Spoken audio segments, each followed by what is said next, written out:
Judy was boring. Hello. Then Judy discovered ChumbaCasino.com. It's my little escape. Now Judy's the life of the party. Oh, baby, mama's bringing home the bacon. Whoa, take it easy, Judy. The Chumba life is for everybody. So go to ChumbaCasino.com and play over 100 casino-style games. Join today and play for free for your chance to redeem some serious prizes. ChumbaCasino.com. No purchase necessary. Void where prohibited by law. 18 plus terms and conditions apply. See website for details.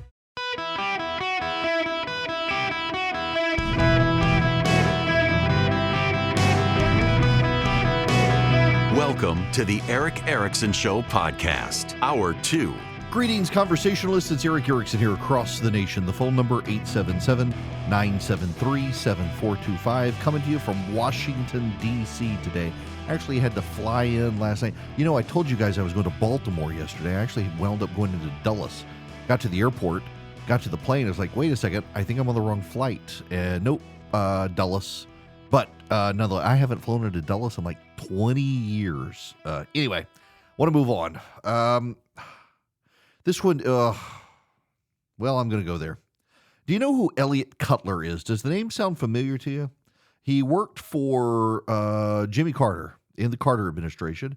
He is a mega donor to the Democrats, and he almost became governor of Maine. Back in 2010, Elliot Cutler ran for governor of Maine, came very close to winning. He has been arrested for 83,780 files of child pornography, images and videos, including men raping 4-year-old girls. He's going to go to prison for 9 months. 9 months. That's right. Now, why 9 months? Let me read you what the prosecutor says. With the backlog of cases, it is very unlikely this case would have been reached for 3 years. If we want defendants to face justice, we want it to be resolved before Mr. Cutler is no longer with us. Granger, the district attorney, Robert Granger from Hancock County, said his assumption why federal prosecutors passed on the case, which might have resulted in harsher penalties, was that there was no evidence that the guy, Cutler, disseminated or created the pornography. He just collected it, but he didn't create it himself and he didn't spread it around. So the federal government took a pass on it, and the local prosecutors were like, we're backlogged 9 months. 87,000 pictures and videos, including raping of a 4-year-old girl. This reminds me of the situation in Georgia, where a man referred to as the world's most prolific collector of pornography was sentenced to 1,000 years in prison by a judge. 1,000 years in prison. And the Board of Pardon and Parole has let the guy out after just a few years. Just a few years. Apparently, he did enough good behavior stuff in prison that he reduced his 1,000-year sentence to just a few years, less than a decade in prison. We as a society, we're not taking kids very seriously, are we, these days? I mean, we got parents who testify before legislative bodies that they knew their kid was transgender because the kids ate green vegetables. The neuroses of the parents being inflicted upon the children. You know, let's take the transition issue. We know it's been well documented now. There are teachers in the country who encourage kids in their classrooms to transition without the parents knowing it. And the left is okay with this. They think it's a safe space for the kids. The kids come to school, and when they get to school, the boys put on girls' clothes, the girls put on boys' clothes. They change their names at school. Bob becomes Suzanne. Suzanne becomes Christopher. And all the teachers play along with it. And the administration say, don't tell the parents. You can't tell the parents. The parents aren't allowed to know. Now, can you imagine the left's reaction if the teachers and the administrators were sharing the gospel of Jesus Christ and transitioning the children from pagans to Christians. Can you imagine the outrage of the national media if a teacher was proselytizing Christianity or Islam even to the kids in school? You and I both know it would be a national news story if this was happening. And yet we're supposed to go along with it, and parents are supposed to surrender their values and their children to schools to allow the teachers to transition the kids to a different gender. We don't value our children. You got a guy who collected 87,000 pictures of child pornography, gets 9 months in prison, and the prosecutor's like, well, we're just backlogged. You've got a man in Georgia who is considered the world's most prolific collector of child pornography. The judge gave the man 1,000 years in prison. He literally, he ran a TV station. He was on like a county commission or some such. And he ran a TV station in LaGrange, Georgia. And he put video cameras in bathrooms and other places so he could see young women. And if the women took their kids to the studio, they got filmed in the bathrooms. It was horrific. He had pictures of children being brutally raped and videos of it. The judge called him, not me, not the newspaper, the judge called this guy the most prolific collector of child pornography on the planet. He got 1,000 years in prison, and the Georgia Board of Pardon and Parole let him out after, I think, 7 years. They claim, well, it was bad health. He was old. He roams the streets of Atlanta right now. By the way, he roams the streets of Atlanta right now. And now this guy, Cutler, Democratic politician, worked for Jimmy Carter, mega donor to the Democratic Party, gets 9 months in prison for 87,000 pictures of child porn because, well, he didn't disseminate them. He didn't create them. He just collected them. He didn't want anybody else to see them, you see, so he collected them. We don't value our children. The Board of Pardon and Paroles in Georgia has never been held to account. Most of the members of the Board of Pardon and Paroles who let out the world's most prolific collector of child pornography to the streets of Atlanta, Georgia, are still there. The legislature in Georgia has never acted against the Board of Pardon and Paroles. In fact, I've had more than one judge, including a judge or justice on the Georgia Supreme Court, tell me that this is a recurring pattern and problem with the Georgia Board of Pardon and Paroles, that they don't take child predators as seriously as they should. And the legislature, I've told the legislature this, I had this justice of the Supreme Court say he has brought it up to the leadership of the legislature, and the leadership of the legislature at the time chose to do nothing. We do not value our children. And it's a damning indictment on society, I think, when these sorts of things happen. I mean, the transitioning of kids. And when you listen to the parents, so many of the parents speak about it. Y'all, I'm not kidding. These are the neuroses of the parents playing out abusively on the children. There was this awful Facebook post I saw the other day from a mom who took her daughter, I believe it was. No, it was her son. You'd be amazed at the number of single middle-aged women who have kids who they've decided, though they're boys, are now girls. It really is striking when you start looking into the patterns of these.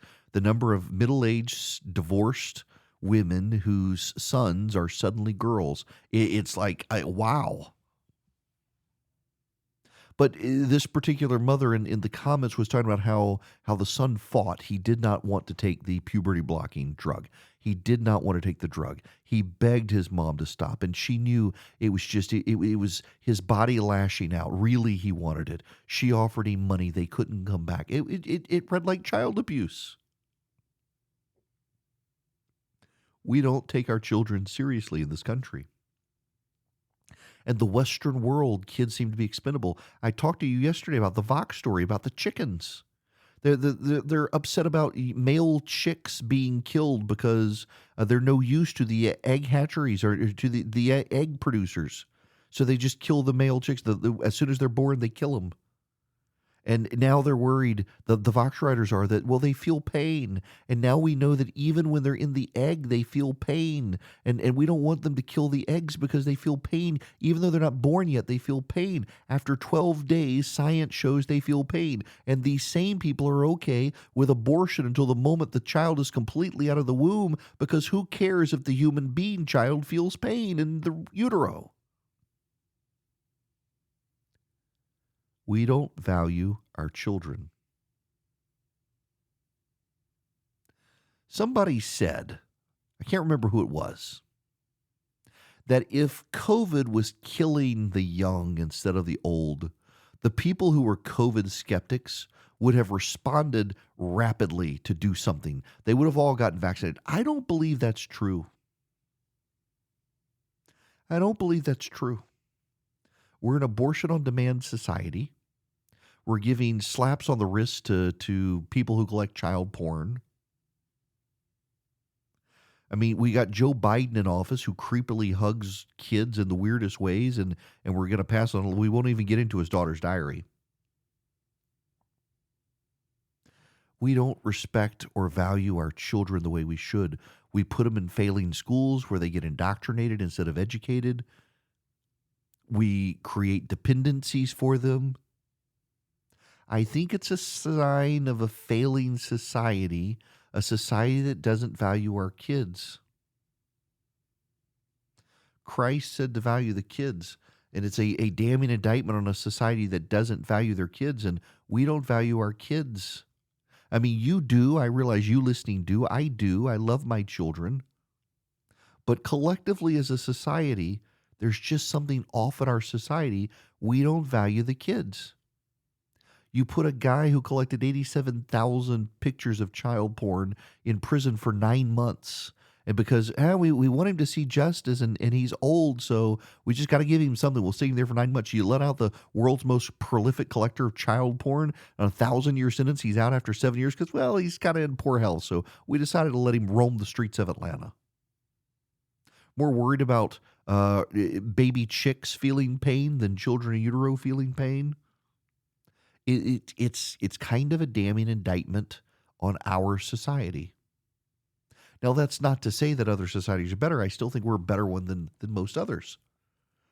But we've got some really screwed up priorities. And if we want to set ourselves up for a better future, I would submit to you, we need to recommit to actually not indoctrinating our kids, but educating our kids, giving our kids a future, and treating those who would abuse our children with violence from the state.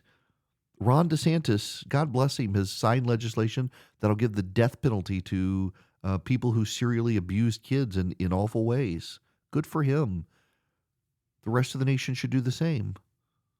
We are a society that doesn't seem to value our kids, and we're putting predators in prison with slaps on the wrist, and that needs to change. Welcome back. It's Eric Erickson here. I want to play for you this audio. Welcome to all of you. By the way, you should text DATA to 33777. Subscribe to the email. Yes, you should. I want to play this audio for you. This is Bill Weir talking on CNN about the New York ban on natural gas stoves. Absolutely. It's a very emotional thing, cooking over fire. It's primal. People love the idea of a furnace burning in the basement to keep them warm, or they like the way their food cooks. It's a cultural thing. But there is no doubt the science is showing us that those choices are heating up the planet at sort of a scary rate, all put together. Buildings account for about 20% of planet cooking carbon pollution as well. So this is part of a wave of electrification across the country. New York, the first state, but there's about 90 different municipalities and counties. The first was Berkeley, California, a couple of years ago. But interestingly enough, a couple of weeks ago, the Ninth Circuit Court of Appeals struck down their ban on gas hookups to new buildings there. But there's other routes to it, different building codes, energy codes that could make it this easier for others who want to do this. But of course, natural gas industry, the lobby, some restaurant lobbyists are fighting back against this. Republicans in New York saying, why shouldn't a New Yorker have a choice on how they heat their home as well? So this is part of a sort of a simmering energy war. Even Governor Perry down in Texas, or Governor Abbott rather, Perry was the former one. Governor Abbott has tried to ban gas bans in his state and has threatened to sue other states that try to do this sort of thing. So this is the beginning of a big fight. Yeah, and do you expect, or will there be any exceptions in these cases? There are, of course, exceptions for any existing gas appliances now. They want to push people towards heat pumps or induction stoves over time. That's sometimes a bigger investment up front, but the ones that are there can stay as long as they last, I suppose. Some car washes, some industries are exempt that have bigger energy needs as well. But this is one step closer to a world without fossil fuel pollution. And it's a big one given the size of New York. And it's that last part. That last part is the part that gets you, because it's like Kathy Hochul. Kathy Hochul, the governor of New York, it's all about the transition. They want to make the transition. They want to transition us away from fossil fuels. Y'all, there's something cold-hearted about this forced transition from the left. It's like your parents forcing you to sit at the table until you eat your green beans. It's kind of what they're doing here, except they're doing it to an adult people who must make livings. And they claim it's for the best to get us out of these fossil fuels, and yet they don't want to pay attention to the people in the blizzards or the people in the hurricanes. They don't want to pay attention to the benefits of the natural gas usage, where, you know, they're still in New York generating a lot of power at power plants from natural gas. The individual home output doesn't matter so much, and there's actually a real benefit to using natural gas as opposed to forcing everyone to electricity. And by the way, natural gas in many cases is cheaper. But you can also do things with natural gas that you can't in your kitchen. Look, I love induction. I don't have gas in my house to cook on. I've got an induction range. I used to have electric until my wife accidentally stepped on it when she was cleaning the lights above, and then we got an induction one. And the induction one boils water faster than gas or electric. An induction stove, good Lord, that thing can bring a giant pot of water to boil in like 3 minutes flat. It's impressive.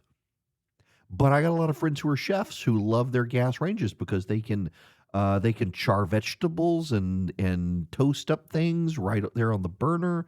They find use in them and how they cook. There's an art to it, the Maillard reaction, the charring, and then fireplaces and heaters and water heaters and what happens when the power goes out.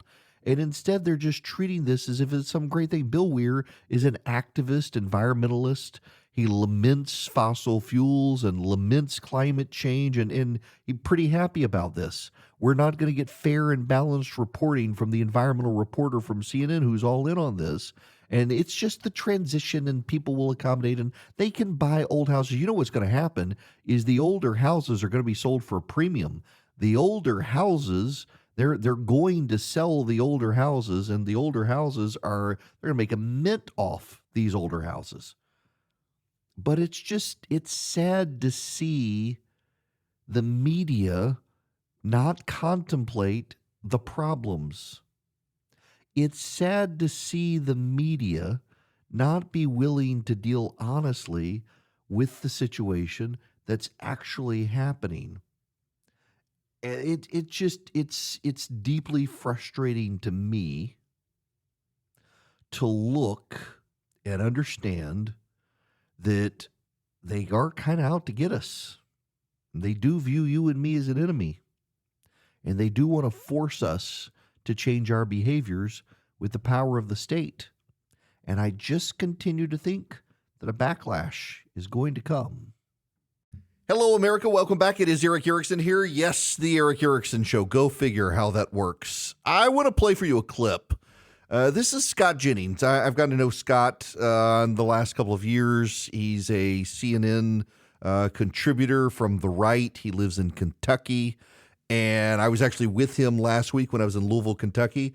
And he confronted Randi Weingarten, the union president for schools. You know, she testified before Congress.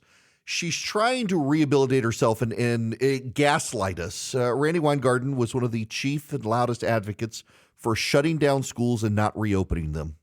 She's on record, y'all. I mean, this is such a gaslighting attempt by her. She's denying that she had anything to do with it. She's denying she had anything to do with keeping schools closed, advocating for schools to be closed, advocating for keeping schools shut down. She's denying all of it. She's claiming she wanted to get everything reopened as quickly as possible, and she did not.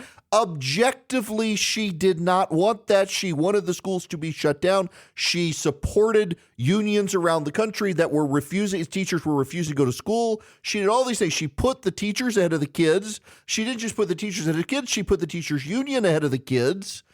She didn't care about the welfare of the kids, and she's trying to do this rehabilitation with fawning profiles in the New York Times and the like, knowing the damage that she did. You don't rehabilitate yourself that hard unless you know you did something wrong. This is Scott Jennings. Just listen.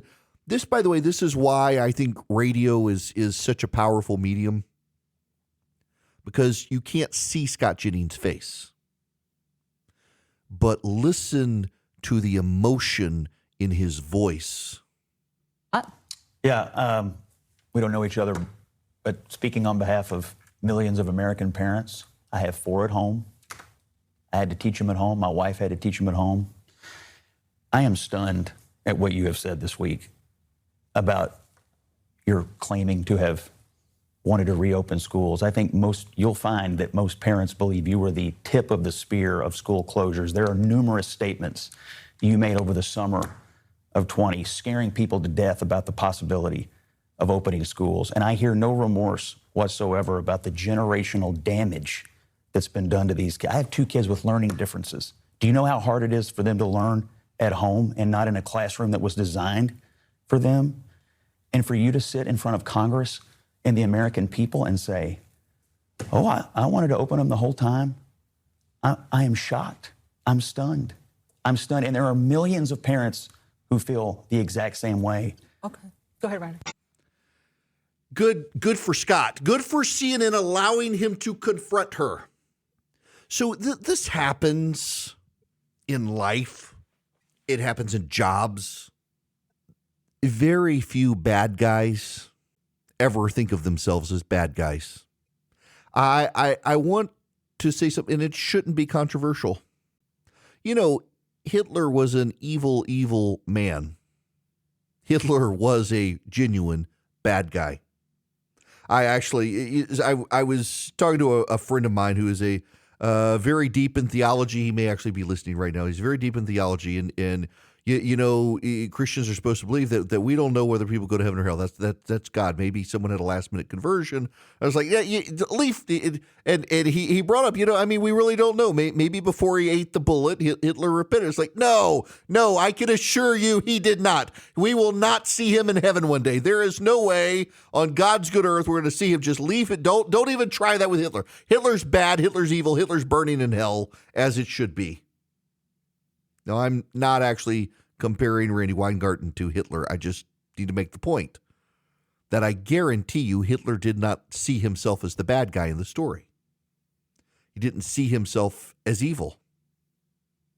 Thanos in the Avengers thought himself the hero. He was saving everyone by wiping out half the universe. He was saving everyone, and he knew no one will see me as the hero, but I really am. Everyone will see me as the villain, but actually I'm the good guy here because I have freed up resources. I mean, he's like Paul Ehrlich or Malthus. He believes that there's going to be too much population, and we got to cull the herd to save it for the rest. I mean, that's what he did. He was an insane madman, but he viewed himself as the hero.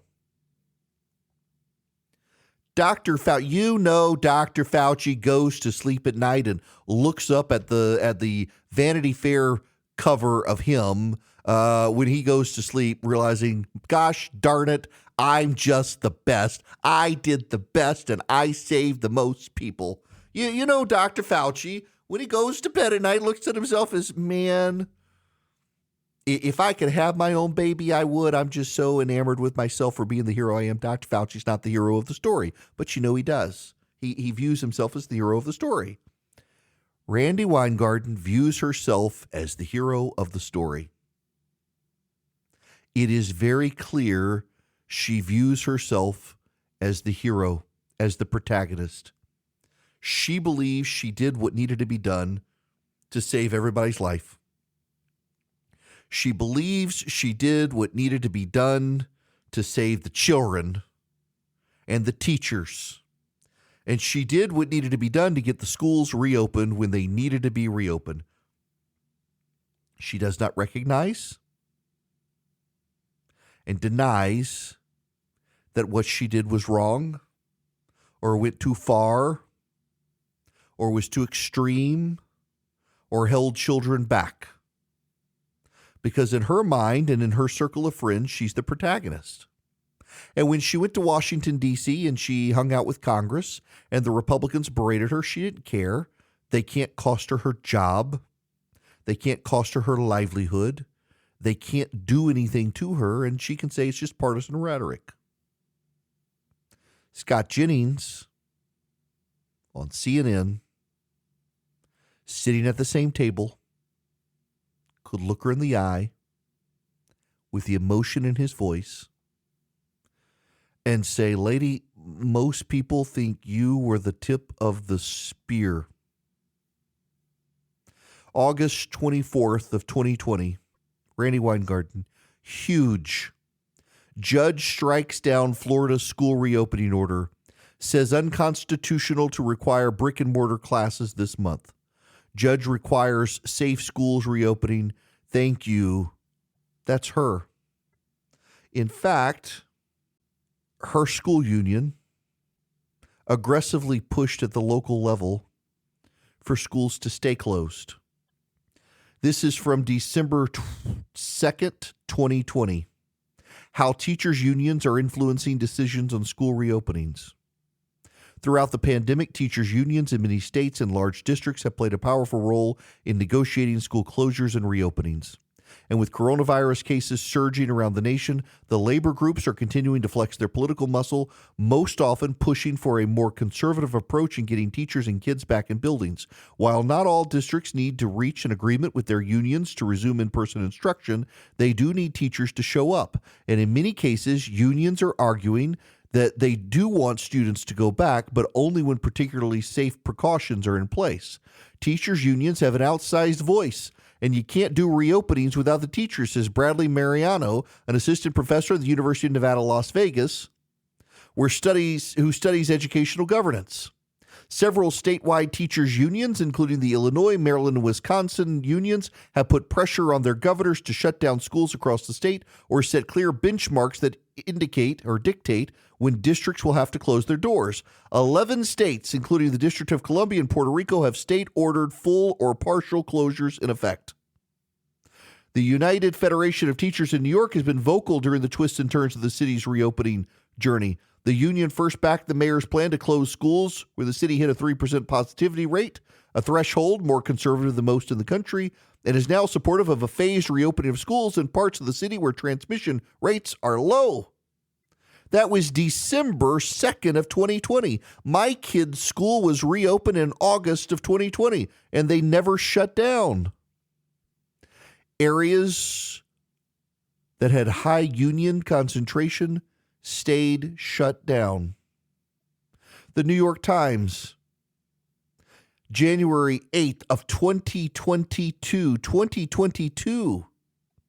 Few American cities have labor politics as fraught as Chicago's, where the nation's third largest school system shut down this week after teachers' union members refused to work in person, arguing the classrooms were unsafe against the Omicron surge. But in a number of other places, the tenuous labor peace that has allowed most schools to operate normally this year is in danger of collapsing. While not yet threatening to walk off the jobs, unions are back at the negotiating tables, pushing in some cases for a return to remote learning. They frequently cite understaffing because of illness and shortages of rapid tests and medical-grade masks. Some teachers, in a real guard action, have staged sick-outs. This happened in progressive areas around the country. This happened because of Randy Weingarten and the teachers' unions. And now she wants to claim that she was one of the leading advocates in getting schools to reopen. She was one of the leading advocates. She insisted schools needed to be reopened. Except she didn't. She did not. It's a lie. And in some school districts, they tried to punish parents for giving their kids a leg up. They insisted that parents not hire tutors. My kids, our school shut down in, I think, March or April of 2020. And they were closed the rest of that school year. Would have ended in May. They did remote learning. It sucked. None of us were happy. And then, well, thankfully, our school reopened in August of 2020 and never closed again. But too many schools did. Now, our schools didn't run the Eden Pure Thunderstorm. Maybe they should have, trapping the dust, the mildew, the pollen, the bacteria, whatnot. They trap it on electrostatic plates, so they get rid of the bacteria, the viruses, all that stuff floated in the air. But they also eliminate odors, and you can get 3 of them at EdenPureDeals.com. EdenPureDeals.com. The discount code on the front page of the site is ERIC, E-R-I-C-K. You put that in at EdenPureDeals.com, and you save $200. You get 3 Eden Pure Thunderstorms for less than $200. You get free shipping, EdenPureDeals.com. The discount code ERIC, E-R-I-C-K. Eliminate odors, smoke odors, litter box odors, pet odors, cooking odors, musty odors. Get rid of the dust and the pollen and the debris floating in the air. The things just work. Go to EdenPureDeals.com today. Put in the discount code ERIC, E-R-I-C-K. Get 3 of them for less than $200. EdenPureDeals.com. Hello, America. Welcome. It's Eric Erickson here. The phone number, 877-973-7425. It is true. So I am not set up. This is like the second Friday in a row. I feel bad. We'll have to open the phone lines on Monday. I'll be in Sea Island, but I already know they tested the setup there, so I'll be able to take phones as far as I know. I mean, it worked when they tested it. They do these line tests for me when I'm traveling, and I wasn't sure about the internet connection here where I am. I'm at a super secret meeting of the vast right-wing conspiracy. I got up. I flew in last night, had dinner with everyone, started meetings. I was up until almost midnight last night and then got up at 6 this morning for breakfast, was in meetings from 7 until 11, did show prep for an hour. I've thrown this entire show together in an hour. We'll be here until 3, go back to meetings until sometime after 5, and then fight traffic back to the airport, get on a plane around 9, get home. Kind of exhausting. And I thought I was going to Baltimore, but I didn't. I got my meetings mixed up, I guess, because it looks like I am going to one, but this one is outside of Dulles. Nonetheless, so while I'm here, one of the conversations that have been engaged in, and I can't really talk about a lot of stuff, but one of the conversations is the debt ceiling fight. The Democrats brought out the head of intelligence to inform Congress that if America defaults on its obligations, that Russia and China will use it in a PR campaign against us. And I'm like, duh, of course they would. But does it matter? Default is a choice, and it's on the Biden administration. And I don't know that the Biden administration is listening. The Republicans have made it very, very clear they're not going to do a clean debt ceiling increase. And the Democrats are insistent that's the only option. The Republicans have already passed a plan that does spending cuts and raises the debt ceiling. And the Democrats are like, we didn't see them do that. We don't believe you. We don't think they did that. They're in denial. The Democrats are provoking this crisis. It's not the Republicans provoking the crisis. It is purely the Democrats provoking the crisis. If we get to default, undoubtedly the media will blame the Republicans. But for the record, they passed a debt ceiling increase. The Democrats didn't think they'd be able to pass a debt ceiling increase. In fact, the Democrats were convinced that Kevin McCarthy would be unable to get the Republicans to go along with it. Yet here we are. All the Democrats have to do is go along with it, except they won't because the Republicans have cut the 87,000 IRS agents. You know, Karine Jean-Pierre says the Republicans want to cut Border Patrol agents. That's not really true. The Republicans want to cut some bureaucracy in Homeland Security, but not actually the Border Patrol. Instead, the Democrats are spinning it. The media is giving them a pass on it. Why won't they ask tough questions of this administration? Well, of course, we know why. I will tell you who they're asking tough questions of. Members of the media have realized that CNN is going to do a town hall with Donald Trump, and they are furious. The View chastised CNN for platforming the former president of the United States as if Chris Licht cares. It's funny to watch members of the press attacking CNN, of all the news networks, attacking CNN because they're giving Donald Trump a chance to interact with voters in New Hampshire. Voters, by the way, he hasn't selected. What if the voters ask him about January 6th? What if they ask him about the stolen election stuff? They don't even want him to get the platform. Listen, I'm not a fan. You all know my views on Trump. He'd certainly be better than Biden, but I think the GOP can do better. But the fact that people are now turning on CNN for giving the man a platform just strikes me as utterly absurd by a bunch of really absurd, dumb people for wanting to do that. Watching now, Sunny Houston or whatever her name is on The View, she's not exactly a bright person. She's pretty much a racist and kind of crazy at that. Not very smart, very predictable in what she thinks. I'll get into that later. I just this angst at CNN. But, back to the debt ceiling, tying all this stuff together, CNN, I don't know, has been aggressive on the Democrats on the debt ceiling. It's probably time that they actually take a stand on this and ask the Democrats tough questions. Now, I know Jake Tapper has. Jake Tapper, I actually like Jake a lot. He's a good guy, tries to be very fair, doesn't like Trump. I don't think he leans to the right. I don't think he does. But at least he's willing to ask the Democrats those awkward questions about the debt ceiling and stuff. At least he will. But more of that, please. I can't expect it of MSNBC. But I do hope that the rest of the media starts asking Democrats the tough questions, because the Democrats are completely convinced the media is so in their corner they never have to, except there's a problem. There's a problem for them on this debt ceiling fight that I will talk about when we come back. It is Ryan here, and I have a question for you. What do you do when you win? Like, are you a fist pumper, a woohooer, a hand clapper, a high fiver? I kind of like the high five, but if you want to hone in on those winning moves, check out Chumba Casino. At ChumbaCasino.com, choose from hundreds of social casino-style games for your chance to redeem serious cash prizes. There are new game releases weekly, plus free daily bonuses. So don't wait. Start having the most fun ever at ChumbaCasino.com. No purchase necessary. VGW Group. Void where prohibited by law. See terms and conditions. 18+.